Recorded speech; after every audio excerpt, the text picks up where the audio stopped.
know that I shared a testimony a few months ago about me being shot back in May.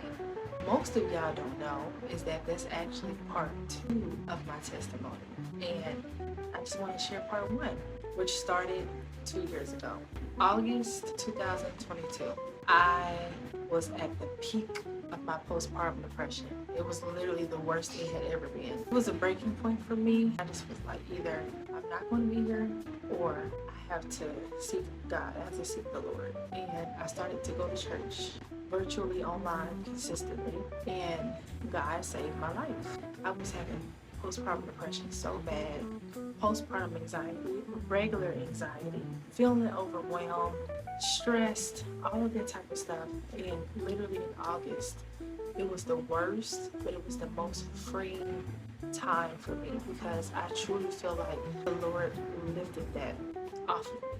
I had seeked Him, and I feel like that's why I was freed from that. Ever since then, being saved 2 years ago, I haven't been perfect, but I've been making progress. I have said less when I used to argue more.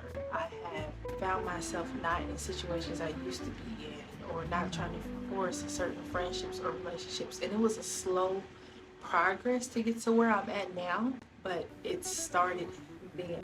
I started drinking less. I started going out less. I just started really seeing things from a different perspective and just really realizing that I'm putting myself in toxic situations. A lot of gossip, a lot of drinking, just really doing things I didn't have no business doing that wasn't feeding me.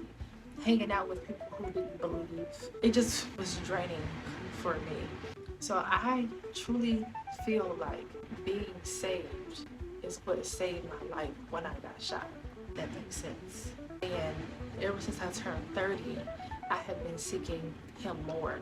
And my relationship with God has matured. And I feel like I've been more disciplined and just not settling. Not doing things the way I used to do them and expecting a different result. This year, it is now November, I've only had 2 drinks. Not even lying to you. I had 2 drinks earlier this year. I haven't had a drink since. Not saying I won't ever drink a glass of wine or something like that, but I don't have a strong desire to just drink all the time. Like, I don't seek that. That to me is not a way of living.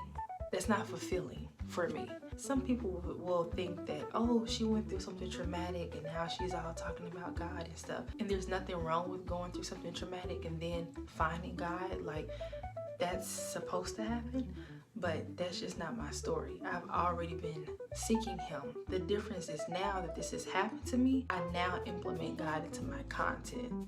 That's the difference. I want my audience to see me and to see God, to see the light, to see the way, to seek the kingdom. Like, that's the difference. I feel like sometimes as a content creator, faith can be taboo sometimes, and you're afraid to speak about your faith because you don't want to ruffle any feathers. But it's just, no, speak on what you believe on, stand on it, and who's meant to be your audience and be your supporters will be just that, and they will support your content through and through because you're authentically being yourself instead of trying to please them. You know, be yourself, and then the right people will come along as supporters, followers, friendships, relationships, all of that type of stuff. That's part 1 of my testimony, and I just felt like I needed to share that with y'all. If you watched this all the way through, thank you for being here and taking the time to listen to me, and I appreciate the continuous support. Later.